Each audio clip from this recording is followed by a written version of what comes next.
Hey everyone, Elvira here, 32, female. I've got a wild story to share with you all about how I met my hubby, Mauro, and all the drama that went down with his ex and her creepy boyfriend. Buckle up, because this is going to be a long one. So picture this. I'm at Comic-Con, decked out in my favorite Sailor Moon cosplay, when I bump into this super cute guy dressed as Goku. We start chatting and hit it off right away, bonding over our shared love of all things nerdy.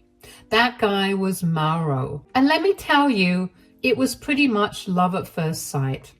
We exchanged numbers and started hanging out all the time after that. I found Mauro had split from his ex-girlfriend Lindsay, who he'd had a daughter with when they were pretty young.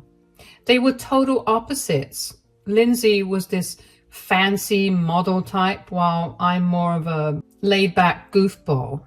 Mauro told me that he and Lindsay realized pretty quickly after having their daughter Katie that they weren't really compatible as a couple.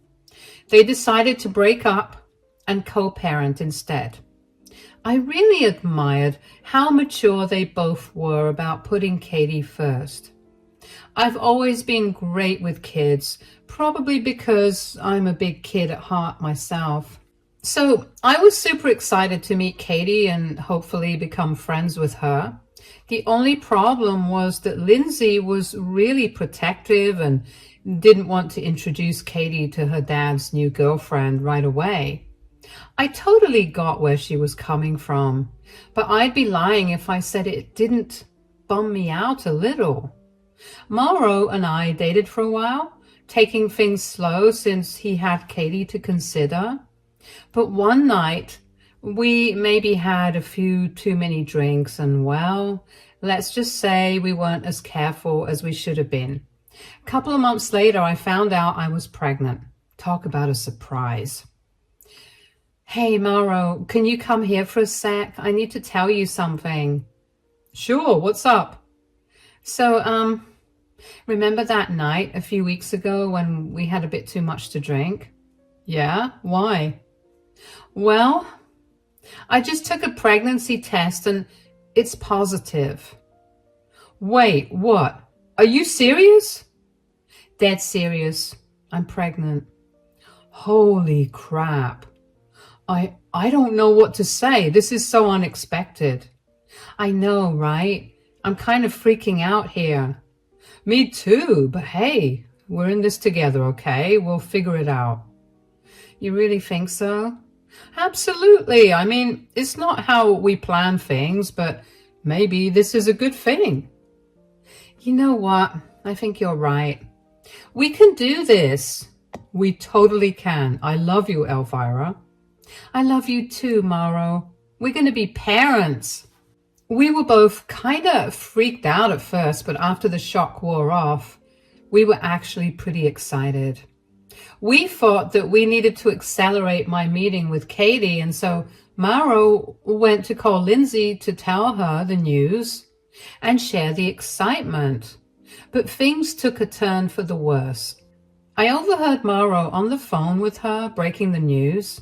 I didn't mean to eavesdrop, but curiosity got the better of me. Hey, Lindsay, I've got some news. Elvira and I are expecting a baby. There was a pause before Lindsay responded. I couldn't make out her exact words, but Mauro's next comment gave me a clue. Thanks. Look, I was thinking this might be a good opportunity for Katie to finally meet Elvira. You know, they could bond over the pregnancy and Katie could learn about what it's like to have a baby brother or sister on the way. I'm sure she'll be stoked. My heart leapt at the idea. I'd been dying to meet Katie and this seemed like the perfect chance. But Lindsay clearly didn't agree. Come on, Lindsay, it would be good for her. She could see what it's like to be around a pregnant lady, maybe even help out a little. It could be a great learning experience for her. What's the matter? Why are you being so uptight about this? Lindsay's response must have been negative because Mauro's voice rose. That's not fair, Lindsay. Elvira is a wonderful person, and she'd never do anything to hurt Katie. You can't just assume she's going to go crazy because she's pregnant. I felt a pang of hurt. Lindsay had met me multiple times. Did she really think I was capable of harming Katie? That would never happen, and it was quite ironic considering where this story ends. The argument continued to escalate, with both Mauro and Lindsay raising their voices. I couldn't stand it any longer. I took a deep breath and walked into the room. Mauro? I said softly, placing a hand on his arm. He jumped slightly, startled by my sudden appearance. Elvira, how long have you been there? Long enough. I heard everything. Well, everything you said at least, and it's not rocket science to make out what Lindsay was saying. Look, maybe I can talk to Lindsay myself. Explain that I'm not going to go crazy or hurt Katie in any way. Mauro hesitated and then nodded. He turned back to the phone. Lindsay, Elvira's here. She overheard our conversation and wants to talk to you. Will you at least hear her out?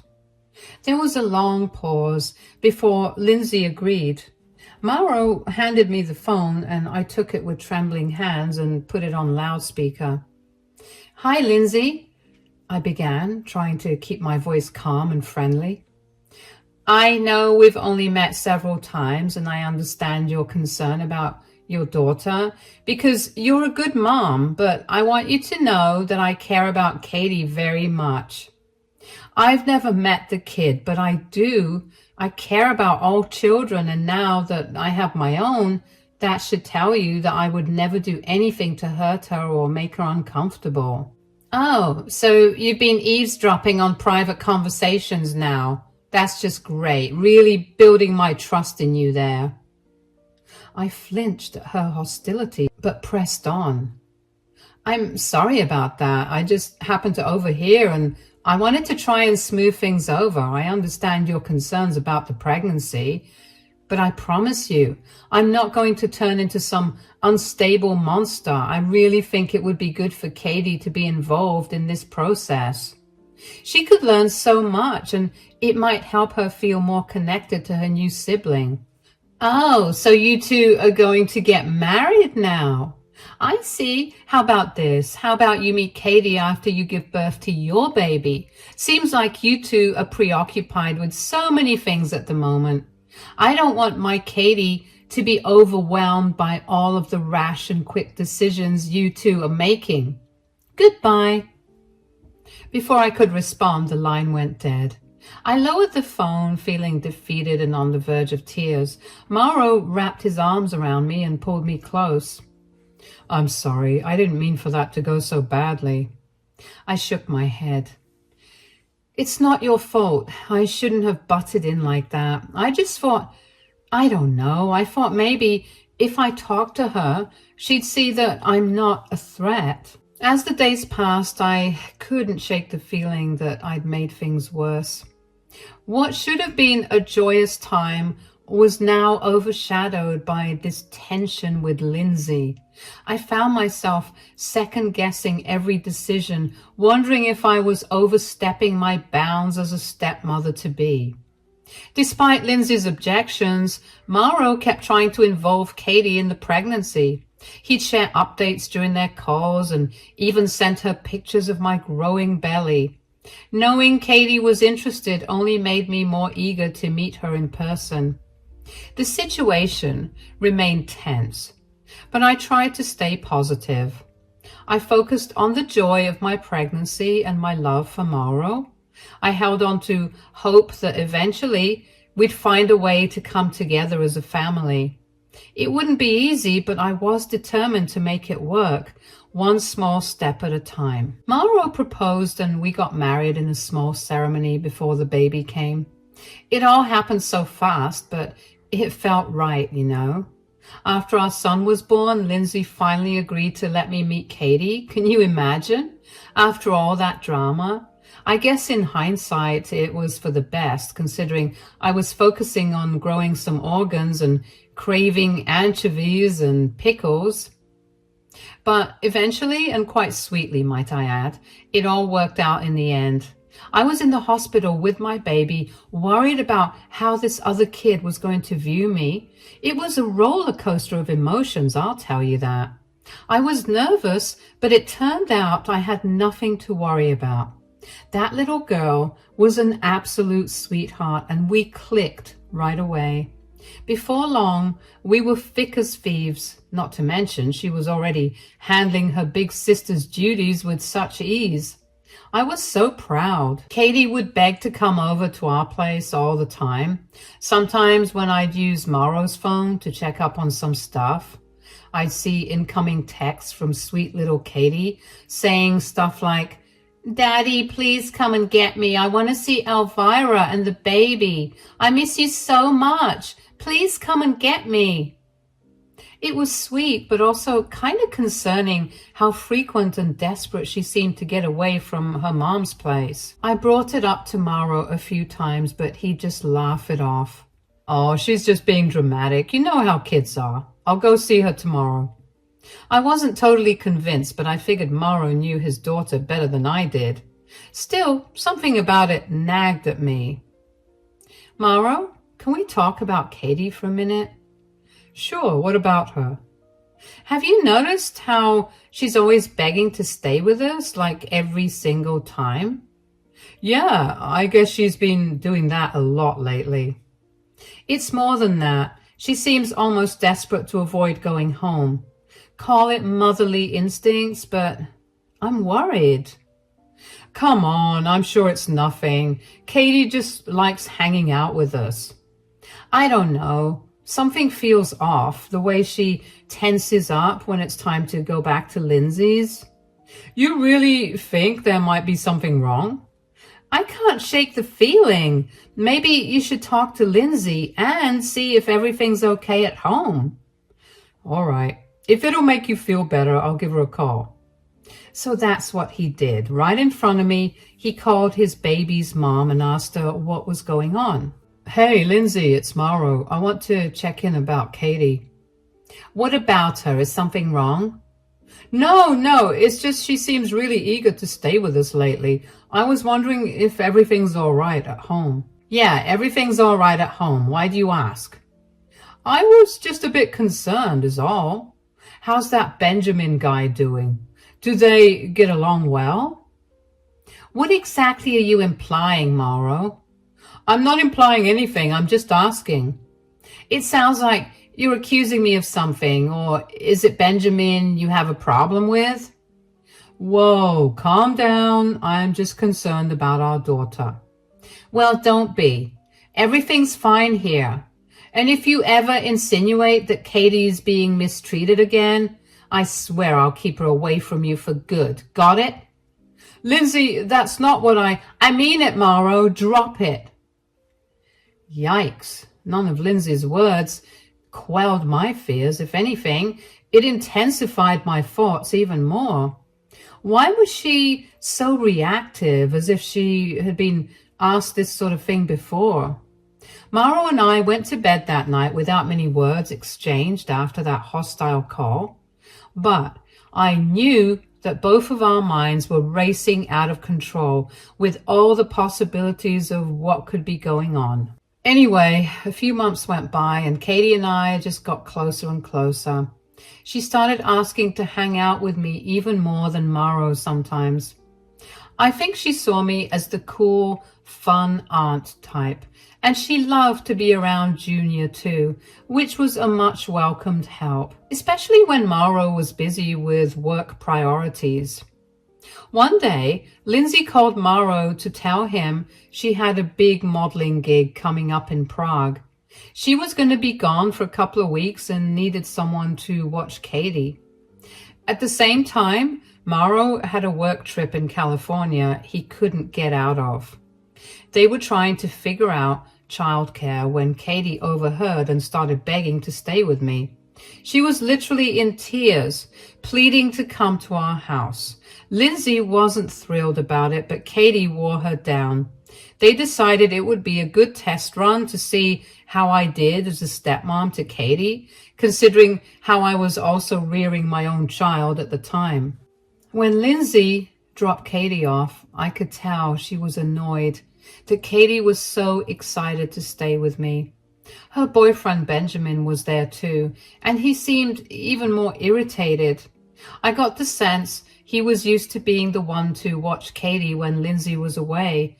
But hey, if the kid wants to stay with me, what can you do? All right, Katie, be good for Elvira and your dad, okay? Okay, Mom. Remember what we talked about, kiddo. Best behavior. Yes, Benjamin. Hey, Katie, we're so excited to have you stay with us. Don't let her fool you. She can be a handful. I'm sure she'll be fine. We always have a great time, don't we, Katie? Yeah. Well, I guess we should get going. Call us if there are any problems. And Katie, remember, be good. I will. Don't worry. We'll take good care of her. Have a safe trip. Lindsay and Benjamin left in Benjamin's truck, heading straight for the airport where he'd drop her off. You okay, sweetie? Uh-huh. Can we go inside now? Of course. I've got some fun stuff planned for us. Thanks, Elvira. I'm really glad I get to stay with you and the baby. Oh, well, I'm really glad to have you around. Trust me, I need the extra hands. The first few days with Katie were a blast. We baked cookies, had movie marathons, did crafts, all the fun stuff. One afternoon, we were playing catch in the living room. I know, not the smartest idea. Katie went to catch the ball and accidentally knocked over this fancy vase Mauro's mom had given us. It shattered all over the floor, and I immediately rushed over to make sure Katie wasn't hurt. But before I could say anything, Katie's eyes went wide with fear, and she said something that made my blood run cold. I'm so sorry. I'll go to the closet now. I was totally confused. Why on earth would she think she needed to go to a closet to break something by accident? Sweetie, what are you talking about? You don't need to go anywhere. It was just an accident. But that's what happens when I'm bad. Benjamin always makes me go to the closet when I mess up. My stomach dropped. I crouched down to Katie's level and gently asked her to tell me more about the closet punishment. What she told me made me feel sick. Apparently, Benjamin had been sending Katie to sit alone in a dark closet for hours anytime she did something he didn't like. And we're talking normal kid stuff, spilling a drink, talking too loud, not finishing all her dinner. He'd lock her in there and ignore her cries to be let out. I was absolutely furious. No wonder the poor kid was always begging to come and stay with us. I gave Katie a big hug and assured her she would never be punished like that in our home. We cleaned up the broken vase together and I let her help me pick out a new one online to replace it. That night, after Katie went to bed, I called Mauro right away to tell him what I'd found out. He was shocked and upset. What the hell? I can't believe this. I'm going to call Lindsay right now and I'm booking a flight. Good. This is serious, Mauro. We can't let Katie go back there if Benjamin is abusing her like this. I know. God, I feel awful. I should have realized something was wrong. I'll get back to you as soon as I can, promise. I'm going to kill that jerk. After we hung up, I sat there stewing for a while. The more I thought about it, the angrier I got. Finally, I decided I needed to do something now. I called the police and asked them to do a welfare check at Lindsay and Benjamin's place.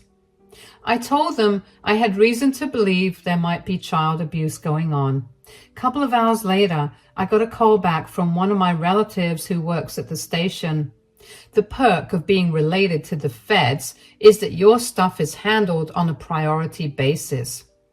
Turns out when they went to check things out, they found a bunch of illegal weapons Benjamin had stashed in the house. The dude was ex-military, and guess he'd forgotten to register a whole arsenal of loaded guns. Yeah, they arrested him on the spot. Not long afterwards, I received a collect call from our county jail. Uh-oh. Hello? Elvira, it's Benjamin. Yeah, thought as much. Look, I need your help. I'm in jail. I can see that. The cops showed up at the house and found some of my old military gear. It's all a big misunderstanding. I need you to bail me out. Why are you calling me? You're the only one I can think to call. Please, Elvira, I can't stay in here. I can't do that, Benjamin. What? Why not? Because I'm the one who called the cops. You what? I know what you've been doing to Katie, locking her in closets, terrorizing her. It stops now. You stupid cow. You have no idea what you've done. When I get out of here, you'll what? Abuse another defenseless child? I don't think so. You can't prove anything. It's your word against mine. Katie told me everything, you monster. How dare you treat her like that? She's just a little girl. She's a brat who needed discipline. You've ruined everything. No, you ruined everything when you decided to abuse an innocent child. You're going to rot in that cell, and I hope you think about what you did to Katie every single day. You'll regret this, Elvira, I swear to God. Goodbye, Benjamin. Don't ever contact me or my family again. I hope you rot there. I'm not going to lie, he sounded really scary on the phone, and I know it wasn't smart to talk to a big, burly ex-military guy as a defenseless woman with 2 kids to take care of. But I didn't care about that at the time. He was locked up after all, so I had nothing to worry about. Still, I barely slept a wink that night, closely guarding Katie and my baby just in case of anything. The next morning, Mauro and Lindsay flew back into town. Lindsay managed to get her boss's private jet to ensure that she would arrive in a timely manner. But she came long after Mauro had gotten back. Lindsay came over to our place right away, and she was pissed. She and Mauro got into a huge argument. How dare you accuse Benjamin of abusing our daughter? Katie was perfectly safe with him. Safe? He was locking her in a closet as punishment. That's not normal or okay, Lindsay. Oh, please, it's not like he was beating her or anything. Kids need discipline. That's not discipline, it's abuse. And what about all the illegal weapons, huh? Did you know about those? That's different. Benjamin just likes collecting guns. It's not a big deal. It is a big deal. Our daughter was living in a house full of illegal firearms. I can't believe you're defending this guy. You're overreacting. Benjamin is a good man. He takes care of Katie when I'm working. Well, not anymore, he doesn't. I'm filing for full custody. Katie's not going back to that house. You can't do that. She's my daughter. She's our daughter, and clearly I need to step up and protect her since you won't. Lindsay started crying and begging Mauro not to take Katie away from her. She tried to lie and swore that she had no idea about the closet thing or the guns. But Mauro wasn't having it. He told her she'd lost his trust and Katie's safety had to come first. While they were arguing, Katie came out of her room, rubbing her eyes sleepily. When she saw her mom, she tensed up. Lindsay tried to hug her, but Katie flinched away.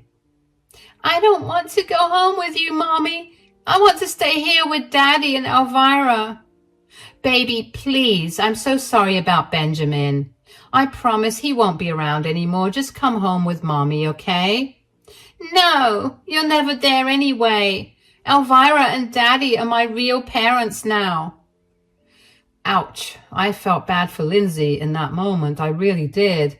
But Katie had clearly made up her mind. Lindsay left in tears, and Mauro immediately called his lawyer to start the custody process. The next few months were pretty chaotic. There were a lot of court dates and social worker visits. Benjamin ended up taking a plea deal for the weapons charges and was sentenced to a few years in prison.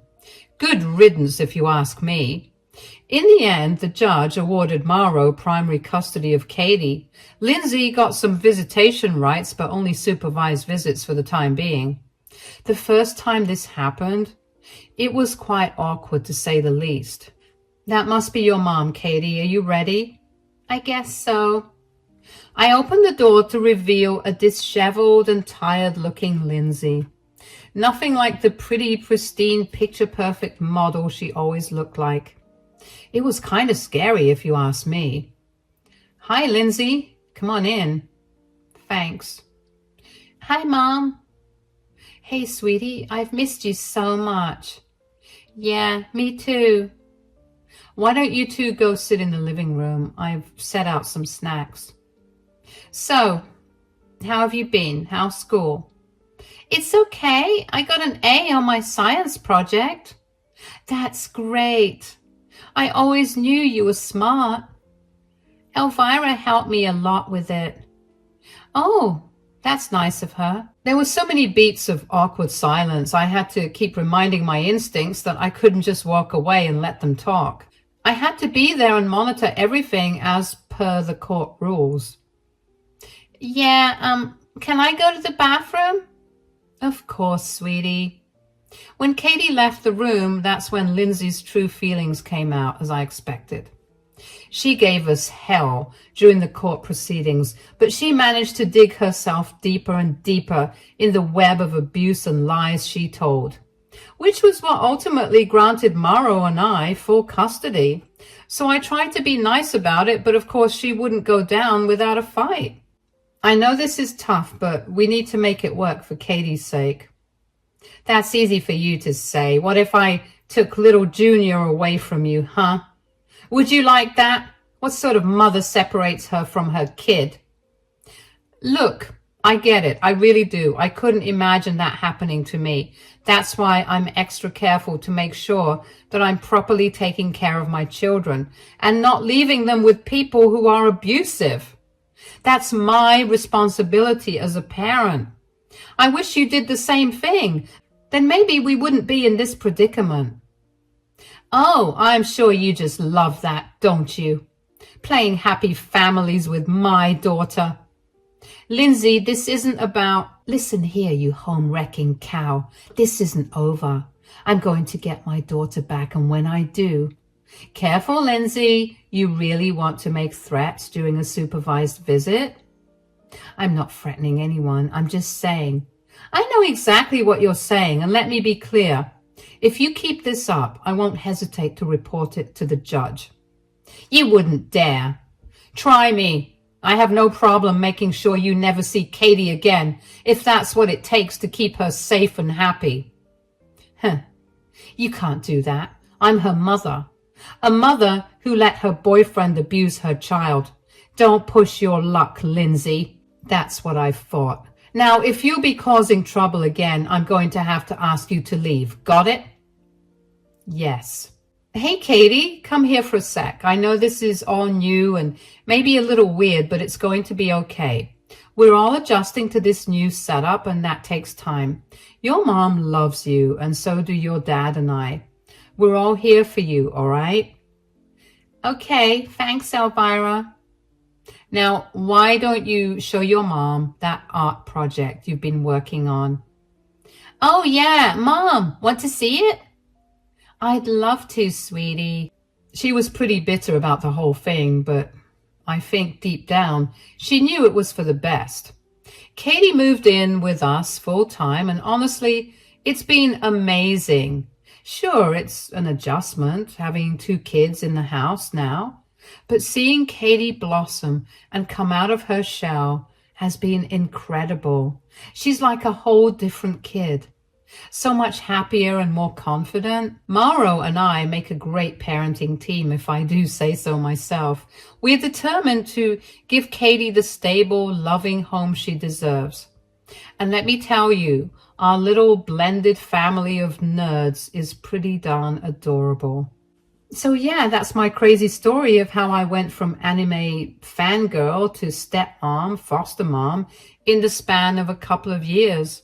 Life comes at you fast sometimes. But I wouldn't change a thing. Katie and Mauro are the best things that ever happened to me. Thanks for listening to my rambling, guys. I know it was a lot. Feel free to hit me up with any questions. And remember, trust your gut when it comes to protecting kids. You never know when speaking up might save someone from a bad situation.